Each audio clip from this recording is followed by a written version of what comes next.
அனைவருக்கும் வணக்கம். Welcome to Sanjana's future academy YouTube channel. நான் உங்கள் தாமரை செல்வன். நம்முடைய யூடியூப் சேனலில் நம்ம இன்றைக்கி பார்க்க போகிற ஒரு இம்பார்ட்டண்ட் டாபிக் என்ன அப்படின்னாக்கா, மெண்டல்ஸ் லா ஆஃப் ஹெரிடிட்டி. இந்த மெண்டல்ஸ் லா ஆஃப் ஹெரிடிட்டி, அதாவது மெண்டல் ப்ரொப்போஸ் பண்ண லாஸ் என்ன பேருன்னா Mendel's law of heredity. Mendel வந்து பண்ணாக்கா எத்தனை லாவை ப்ரொப்போஸ் பண்ணியிருக்காரு அப்படின்னாக்கா 2 லாஸ் வந்து பண்ணாக்கா ப்ரொப்போஸ் பண்ணியிருக்காரு. Mendel propose 2 rules based on is observation on monohybrid cross. அப்போது அதை மெண்டல் வந்து பண்ணாக்கா எதை அப்சர்வ் பண்ணும்போது இந்த 2 ரூல், இந்த 2 ரூல்ஸ், இந்த 2 லாஸை வந்து ப்ரொப்போஸ் பண்ணார் அப்படின்னாக்கா மோனோ ஹைப்ரிட் கிராஸ். அப்போ மெண்டல் வந்து பண்ணாக்கா மோனோ ஹைப்ரிட் கிராஸ்னு ஒன்று கொடுத்துருக்காரு, டை ஹைப்ரிட் கிராஸ்னு ஒன்று கொடுத்துருக்காரு. அப்போ மோனோ ஹைப்ரிட் கிராஸை அப்சர்வ் பண்ணும்போது அவர் வந்து பண்ணாக்கா 2 ரூலை வந்து பண்ணாக்கா ப்ரொப்போஸ் பண்ணியிருக்காரு. அந்த 2 ரூலுக்கு தான் மெண்டல்ஸ் லா அப்படின்னு சொல்லுவோம். அப்படின்னா Mendel's law of heredity. Question கேட்பாங்க, எதை பேஸ் பண்ணி இதை கொடுத்தாரு அப்படின்னு சொல்லிட்டு.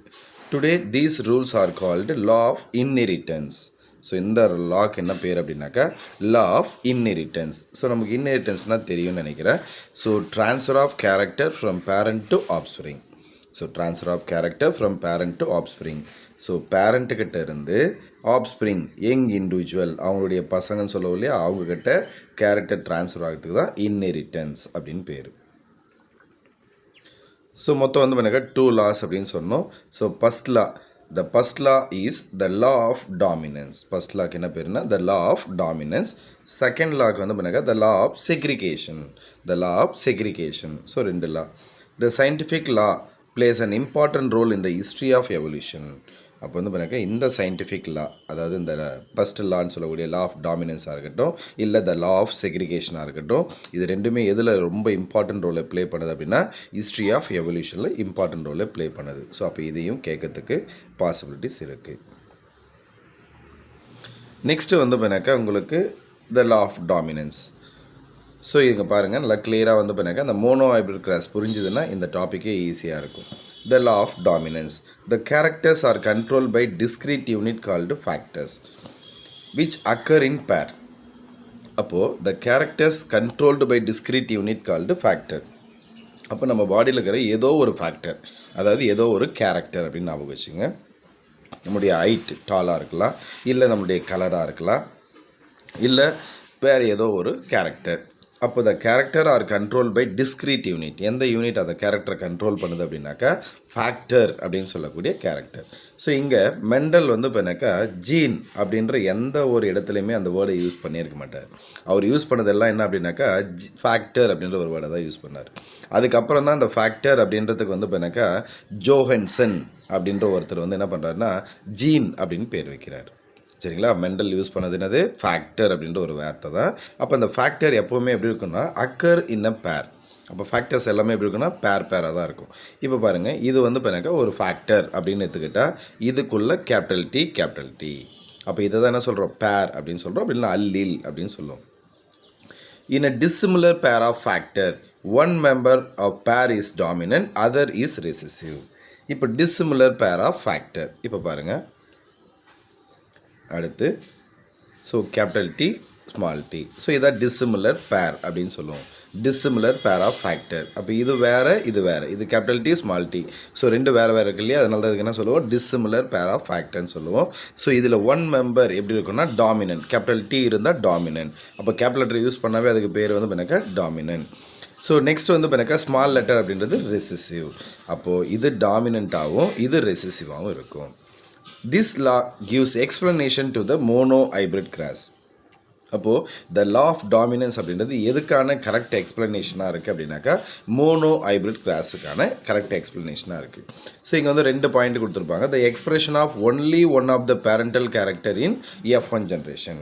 அப்போது நம்ம மோனோ ஹைப்ரிட் கிராஸ் பாருங்கள். இப்போது பேரண்டல் ஜென்ரேஷன் அப்படின்னு எடுத்துக்கிட்டாக்கா கேபிட்டல் டி. இதோட ஸ்மால் டீயை கிராஸ் பண்ணுறோம். ஸ்மால் டீயை கிராஸ் பண்ணுறோம். இங்கே கேமிட் அப்படின்னு வந்தால்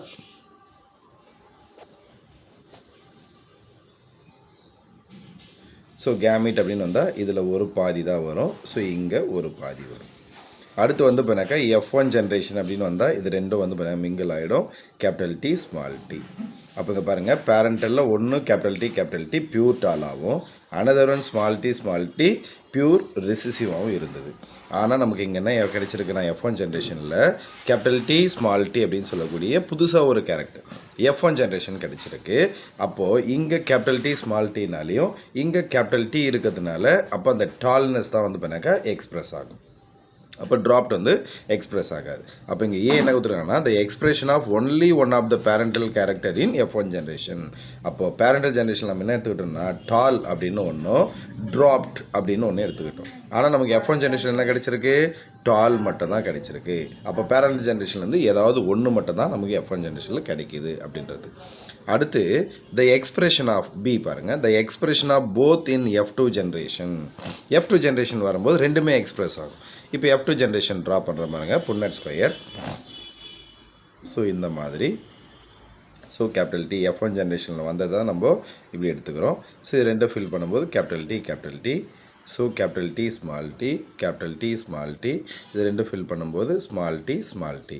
அப்போது இது வந்து F1 ஜென்ரேஷனில் நம்ம இந்த மோனோஹைப்ரிட் கிராஸில் நம்ம எடுத்துக்கிட்டே பேரலல் ஜென்ரேஷன் டாலும் அதே மாதிரி வந்து பண்ணாக்கா ட்ராப்ட் ரெண்டுமே நமக்கு கிடைச்சிருக்கு. அதான் இவங்க என்ன கொடுத்துருக்காங்கன்னா பியில் வந்து பண்ணாக்கா the expression of both in F2 generation. அப்போ F2 ஜென்ரேஷனில் ரெண்டுமே எக்ஸ்பிரஸ் ஆகுது. It also explain the proportion of 3:1 obtain at the F2 generation. அப்போ இந்த F2 ஜென்ரேஷன் இதுதான் நமக்கு F2 ஜென்ரேஷன். இதில் 3:1 இப்போ பாருங்கள் கேபிட்டல் டி இருக்கு இல்லையா, இதை டால் அப்படின்னு சொல்லலாம். 1 செகண்ட். இதை வந்து பண்ணாக்கா டால் அப்படின்னு சொல்லலாம். கேபிட்டல் டி ஸ்மால் டி இருந்தாலையும் இதுவும் வந்து பண்ணாக்கா ஒரு லெட்டர் கேபிட்டல் லெட்டர் இருந்தாலையும் அந்த டால்னஸ் அந்த டாமினன்ட் தான் வந்து பண்ணாக்கா எக்ஸ்பிரஸ் ஆகும், ரெசிசிவ் வந்து சப்ரஸ் ஆகிடும். ஸோ அப்போ அதுவும் டால். ஸோ இதுவும் டால். இது மட்டும் வந்து பண்ணாக்கா ட்ராப்டாக இருக்கும். அப்போ எத்தனை டால் பிளான்ட் இருக்குது அப்படின்னா 3 டால் பிளான்ட்டும் எத்தனை ட்ராப் பிளான்ட்னா 1. அப்போ மோனோஹைப்ரிட் கிராஸோடைய F2 generation F2 ratio phenotypic ratio நமக்கு என்ன கிடைக்குதுன்னா 3:1. அப்போது இந்த த லா ஆஃப் டாமினன்ஸ் வந்து எனக்கு எதை ஈஸியாக எக்ஸ்பிளைன் பண்ணுது அப்படின்னா மோனோ ஹைப்ரிட் கிராஸை எக்ஸ்பிளைன் பண்ணுறதுக்காக ஹெல்ப் பண்ணுது. ஸோ அடுத்து பாருங்கள், இது புரிஞ்சிருக்கும்னு நினைக்கிறேன். Next the law of segregation. The law of செக்ரிகேஷனுக்கு இன்னொரு நேம் இருக்குது, the law of purity of gamete. The law of purity of gamete. Alleles do not show any blending. அப்போது அல்லீல்ஸ் என்ன பண்ணாதுன்னா எந்த பிளெண்டிங்குமே பண்ணாது. பிளெண்டிங் அப்படின்னா மிக்ஸ் ஆகிறது. அல்லீல்ஸ் எப்போவுமே மிக்ஸ் ஆகிட்டு புதுசாக ஒரு கேரக்டரை ஃபார்ம் பண்ணாது. இப்போ பாருங்கள், பேரண்டல் ஜென்ரேஷன் அப்படின்னு எடுத்துக்கிட்டால் கேபிட்டல் டி எடுத்துக்கிறோம். ஸோ இதோட ஸ்மால் டியை கிராஸ் பண்ணுறோம். இப்போ கேமிட் அப்படின்னு எடுத்துக்கிட்டோம்னாக்க இதிலிருந்து ஒரு பாதி, ஸோ இதிலிருந்து ஒரு பாதி. அடுத்து F1 ஜென்ரேஷன் வரும்போது இப்போ இது ரெண்டும் மிக்ஸ் ஆகிட்டு capital D small D. So அப்போது இது வந்து இப்போ எனக்கு இந்த பேரலல் ஜெனரேஷனில் கேபிட்டல் டி அப்படின்றது டால் ஆகும், இந்த ஸ்மால் டி அப்படின்றது ட்ராப்டாகவும் எடுத்துக்கிறோம். அப்புறம் நமக்கு F1 ஜென்ரேஷன் என்ன கிடைக்குதுன்னா டால் ஆர் ட்ராப்ட் ஏதாவது ஒன்று தான் கிடைக்குமே தவிர புதுசாக ஒரு கேரக்டர் ஃபார்ம் ஆகாது. அப்போ இங்கே கேபிட்டல் டி ஸ்மால் டி ஒன்று கேபிட்டல் இருந்தாலையும் டாமினன்ட் தான் இருக்கும் அது. ஸோ அப்போ இதுவும் என்னது டால் தான். அப்போ பேரண்ட் ஜென்ரேஷனில் டால் அண்ட் ட்ராப்ட்னு எடுத்துக்கிறோம். நமக்கு F1 ஜென்ரேஷன் என்ன கிடைக்குது? டால் தான் கிடைக்குது. அப்போ இங்கே அல்லில், ஸோ இந்த அல்லில் வந்து பண்ணாக்கா சேர்ந்து புதுசாக எந்த ஒரு கேரக்டரும் இங்கே ஃபார்ம் பண்ணல. ஆல்ரெடி பேரண்டில் இருக்கிற ஒரு கேரக்டரை தான் வந்து பண்ணாக்கா அது எக்ஸ்ப்ரெஸ் பண்ணுது. அதுக்கு தான் என்ன பேருனா alleles do not show any blending. அப்போ both character are seen in such இந்த F2 ஜென்ரேஷன். அப்போ ஆல்ரெடி நம்ம பார்த்தோம் இல்லையா, F2 ஜென்ரேஷனில் ரெண்டு கேரக்டருமே வந்து பண்ணாக்கா எக்ஸ்ப்ரெஸ் ஆகும். although one of the character is not seen in the F1 generation. அதே மாதிரி தான் இப்போ நம்ம இங்கே வந்து பண்ணாக்கா இப்போ மொத்தத்தை இதிலே போட்டுருவோம். 1 செகண்ட் இருங்க. ஸோ ஃபஸ்ட்டு வந்து பண்ணாக்கா பேரண்டல் ஜென்ரேஷன் எடுத்துக்கிறோம். ஸோ அப்போ வந்து பண்ணாக்கா கேபிட்டல் டி இதோட ஸ்மால் டியை கிராஸ் பண்ணுறோம். ஸோ கேமிட்னு வரும்போது இதில் ஒரு பாதி, இதில் ஒரு பாதி. F1 ஜென்ரேஷன் வரும்போது capital D small D. So அடுத்து வந்து பண்ணாக்கா இந்த புன்னட் ஸ்கொயர் போடும்போது மேலே capital D small D, so இங்கே capital D small D. So இது ரெண்டும் வந்து பாக்ஸ் ஃபில் பண்ணும்போது இப்படி வரும். ஸோ இங்கே என்ன கொடுத்துருக்காங்க, although one of the character is not seen in the F1 generation. அப்போது பேரண்டல் ஜென்ரேஷனில் டால் அண்ட் ட்ராப்ட் அப்படின்னு எடுத்துக்கிட்டோம். ஆனால் நமக்கு சரியா F1 ஜென்ரேஷன் என்ன கிடைக்கிது? டால் மட்டும்தான் கிடைக்கிது. ட்ராப்ட் அப்படின்ற ஒரு கேரக்டர் நமக்கு கிடைக்கல.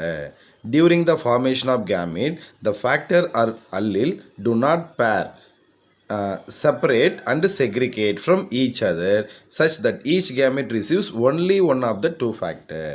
அப்போ வந்து பாருங்க during the formation of gamete, இந்த கேமிட் ஃபார்ம் ஆகும்போது பேரண்டல் ஜென்ரேஷன்லேருந்து ஒன்று மட்டும்தான் இங்கே வருமே தவிர, சரிங்களா, கேபிட்டல் டி ஸ்மால் டி அதுலேருந்து ஆஃப் கேபிட்டல் டி மட்டும்தான் வரும். இங்கே ஸ்மால் டி இதுலேருந்து ஒரு ஆஃப் ஸ்மால் டி மட்டும்தான் வரும். ஸோ இது வந்து பாருங்க என்ன ஆகுது, செப்பரேட் ஆகுது அண்டு செக்ரிகேட் ஆகுது, பிரிஞ்சு போயிடுது. சரிங்களா, அதே மாதிரி each gamete receives only one of the two factor. அப்போ இது ஒரு கேமிட் அப்படின்னு எடுத்துக்கிட்டா இங்கே ரெண்டு ஃபேக்டரில் ஒன்று மட்டும்தான் இங்கே வருது அப்படின்றது தான் இது. ஸோ அடுத்து பாருங்கள், 1 second. Next, a homozygous parent produce similar gametes and heterozygous parents produce two kind of gamete. அப்போ homozygous parent அப்படின்னா என்ன சார்னா, கேபிட்டல் டி அப்போ ரெண்டுமே ஓமோ அப்படின்னா சேம் அப்படின்னு அர்த்தம். ஓமோன்னா சேம். அப்போ கேபிட்டல் டி ரெண்டுமே சிமிலராக இருக்குது, அதனால் அதுக்கு என்ன பேர், ஓமோசைகஸ் பேரண்ட் அப்படின்னு பேர். அப்போ இங்கே வந்து இப்போ கேபிட்டல் டி இது வந்து ஓமோசைகஸ் பேரண்ட் அப்படின்னு எடுத்துட்டா இதை கேமிட்டாக ஃபார்ம் பண்ணால் இது ஒரு கேமிட்டு இது ஒரு கேமிட். அப்போ ரெண்டு கேமிட் எப்படி இருக்குது, சிமிலராக இருக்குது, அதான் கொடுத்துருப்பாங்க. ஏ ஓமோசைகஸ் பேரண்ட் ப்ரொடியூஸ் சிமிலர் கேமிட்ஸ். இதே ஹெட்ரோசைகஸ் பேரண்ட்டாக இருந்தால் கேபிட்டல் டி ஸ்மால் டி இதுதான் ஹெட்ரோசைகஸ். ஹெட்ரோன்னா டிஃப்ரெண்ட் அப்படின்னு அர்த்தம். ஒன்று கேபிட்டல் டி இன்னொன்று ஸ்மால் டியாக இருக்குது. ஸோ இப்போ கேமிட் ஃபார்ம் பண்ணால் இங்கேருந்து கேபிட்டல் டி ஒரு கேமிட்டும் ஸ்மால் டி ஒரு கேமிட்டும்.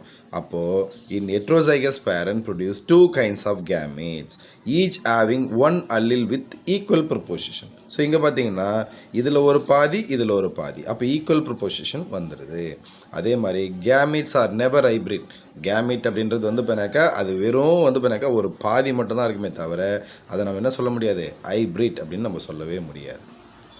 ஸோ இதுதான் வந்து பண்ணாக்கா மெண்டல்ஸ் லா ஆஃப் ஹெரிடிட்டி அப்படின்னு சொல்லுவோம், இல்லை வந்து பண்ணாக்கா லா ஆஃப் இன்ஹெரிட்டன்ஸ் அப்படின்னு சொல்லுவோம். ஸோ இதுக்கான எக்ஸ்ப்ளனேஷன் கொடுத்துருக்கேன். ஸோ வீடியோ பிடிச்சிருந்தால் மறக்காமல் லைக் பண்ணுங்கள், சேனலை சப்ஸ்கிரைப் பண்ணுங்கள். தேங்க்யூ.